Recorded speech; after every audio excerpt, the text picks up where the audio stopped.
चलिए प्यारे बच्चों, इस वाले क्वेश्चन को देखते हैं। एग्जाम्पल नंबर 1.1 है। रे ऑप्टिक्स की बहुत डिमांड आ रही थी sir, ray optics ray optics ray optics. तो रे ऑप्टिक्स का ये वाला क्वेश्चन है। एग्जाम्पल 1.1 एडू कार्ड की बुक है। अगर आपके पास एडू कार्ड की बुक है वेल एंड गुड, अगर नहीं है तो ये मेरे पास बुक है और सारे क्वेश्चन मैं यहीं लेकर आऊंगा विद सॉल्यूशन। तो आप मेरे साथ रहें, स्टे ट्यून। क्वेश्चन क्या कह रहा है? पहला एग्जाम्पल 1.1 बोल रहा है एसर्शन। देखो ऐसे क्वेश्चन आ जाते हैं तो मोस्ट ऑफ द चांस यही रहते हैं कि बच्चा गलत आंसर इसका टिक करता। तो सही आंसर कैसे टिक करना? तो सही आंसर के लिए आपको कॉन्सेप्ट बहुत अच्छे से क्लियर करने पड़ेंगे, तभी आप एसर्शन एंड रीजन को सही कर पाते, वरना 99% चांस रहते हैं कि आपका गलत ही होता।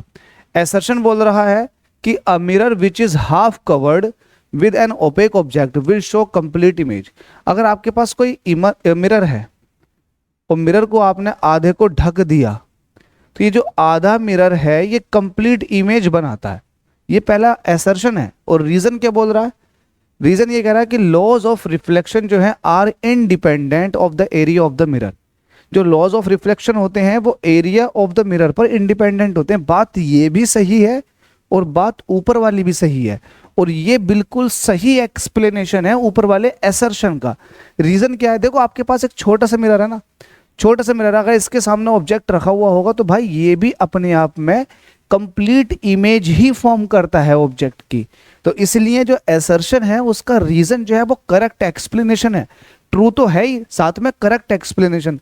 If both assertion and reason are true and the reason is the correct explanation of assertion, तो इस तरह से ऑप्शन ए बिल्कुल करेक्ट हो जाता है। ये वाली बात आपको याद भी रखनी है, समझनी भी है कि अगर आप मिरर को आधा कवर्ड कर दोगे, आधा काट भी दोगे ना, तो जो बचा हुआ मिरर है वो अपने आप में एक कंप्लीट इमेज फॉर्म करेगा। होप सो क्लियर हो गया होगा। चलो आगे चलते हैं। क्वेश्चन ये बेसिक था, एडवांस लेवल की तरफ को चलते हैं।